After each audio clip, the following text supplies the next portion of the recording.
महिला अत्याचार प्रकरणी भोंदू अशोक कराड याला नाशिक टीमनं अटक केलेली आहे आणि पोलिसांकडून त्याची सखोल चौकशी जी आहे ती सुरू आहे। त्यामध्ये त्याच्या ओकस प्रॉपर्टी इथल्या जी कॅबिनची काळी काच आहे ती आता चर्चेचा विषय बनलेली आहे।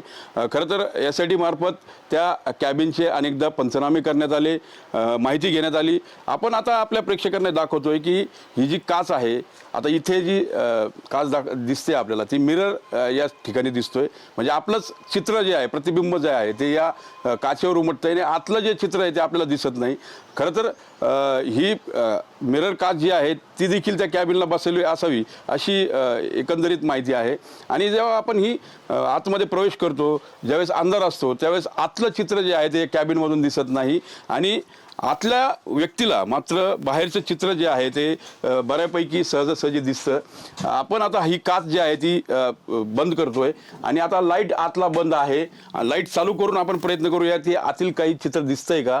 आता हा लाईट जो आहे तुम्ही ऑन केलेला आहे, त्यामुळं थोडासा प्रकाश जो आहे तो मिळतोय आणि त्या प्रकाशामुळं आतलं थोडंसं फार दिसतंय, मात्र आतल्या व्यक्तीला समोर काय चाललंय, कोण कुठं बसतंय याचं देखील आतून चित्र जे आहे ते स्पष्टपणे दिसतं।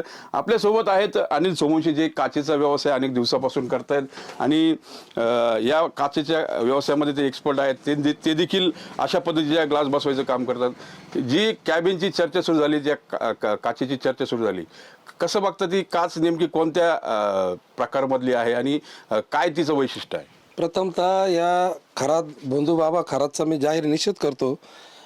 त्याने जे कॅबिनला ज्या काचा बसवल्या होत्या त्याला रिफ्लेक्टिव्ह ग्लास म्हणतात, मराठीत वन वे म्हणतात। तर त्या काचेचं वैशिष्ट्य असं आहे, त्याला दोन बाजू असतात, एक बाजू असते मिरर, एक बाजू असते प्लेन। एक बाजू असते मिरर आणि दुसरी बाजू असते प्लेन। तर ह्या मिरर बाजू असते, तर या मिरर बाजूमध्ये ही बाहेरून लावतात। बाहेरून लावल्यामुळं ते रिफ्लेक्टिव्ह त्याच्यात हे असतं, मिरर असतो, त्यामुळे बाहेरच्या माणसाला ते प्रतिबिंब बरोबर दिसते, आपलं प्रतिबिंब दिसते, मधलं त्याला काहीच दिसत नाही।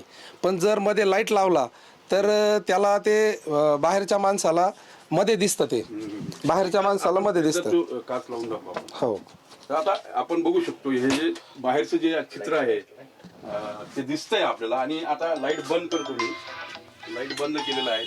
आता आतलं तर काही दिसत नाहीये बाहेरच्यांना, मात्र बाहेरचं जे चित्र आहे ते सहजासहजी आतील व्यक्ती बघू शकतो, काय चाललं, काय हालचाली आहेत ते देखील बघू शकतो।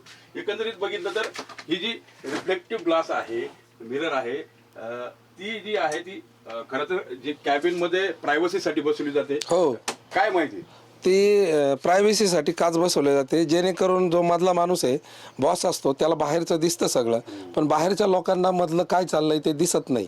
तर या खरंच बाबाच्या कॅबिनचं सुद्धा असंच झालेलं आहे, त्यांनी वन वे काच लावली आणि मधून एक फिल्म पण लावलेली आहे, त्यामुळे बाहेरच्या कोणत्याही माणसाला मधलं दिसत नाही। आणि ही जी काच आहे, तुम्ही काम करता, हे खरं तर ऑफिसेसमध्ये मागणी जादा असते, ती कशा पद्धतीने, म्हणजे मागणी केल्यानंतर काय त्यांची एक ग्रह असतो? त्यांचा ग्रह असा असतो का आपल्याला प्रायव्हसी मिळाली पाहिजे आणि स्टाफवर लक्ष राहिलं पाहिजे, आणि मध्ये काय चालतं ते बाहेरच्या लोकांना अजिबात कळत नाही, त्यामुळे ऑफिसला 100% ह्याच काचाची मागणी जास्त असते।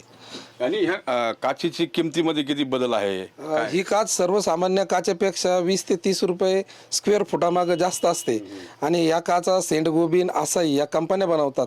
आणि ह्या ज्या काचा असतात याचं मुळात वैशिष्ट्यच असं असतं की रिफ्लेक्टिव्ह आपली जी प्रतिमा आहे ती प्रतिमाच आपल्याला दिसते, बाहेरच्या माणसाला मध्ये दिसत या नाही। ठिकाणी मुळीघाट, सेंट गोबिन, आसाई, हे काय प्रकारे? ह्या ज्या काचा आहे हे बनवणाऱ्या कंपन्या आहे, सेंट गोबिन, आसाई, ह्या दोन कंपन्या असतात, ह्या रिफ्लेक्टिव्ह ग्लास बनवतात। आणि तुम्ही जे माध्यमांमध्ये बघितलं ते कॅबिनचं चित्र, तर असं वाटतंय की याच्या पलीकडे जाऊन देखील त्याला एक काळी फिल्म असावी? हा, त्याला आतून एक फिल्म मारलेली आहे त्यांनी, म्हणजे जरी चुकून त्याचा लाईट लागला, छोटा लाईट लागला कॅमेऱ्याचा, तर बाहेरच्या माणसाला मध्ये दिसू नये म्हणून त्यांनी परत एक फिल्म मारलेली आहे काचेला, त्यामुळे ती काच बाहेरच्या लोकांना अपारदर्शी होते आणि मधल्या माणसाला पारदर्शी होते। तर अशा पद्धतीनं जे ग्लास आहे त्या भोंदू खरातच्या कॅबिनला बसवण्यात आलेल्या होत्या आणि तो बाहेरचं बघू शकत होता, मात्र आतलं बाहेर बसलेल्या लोकांना दिसू शकत नव्हतं आणि त्याचाच गैरफायदा या भोंदू बाबांनी घेतल्याचं आपल्याला पाहायला मिळतंय। कॅमेरा पर्सन अमित सर, मी मनोज गाडीकर, TV9 मराठी, राहता अहिल्यानगर।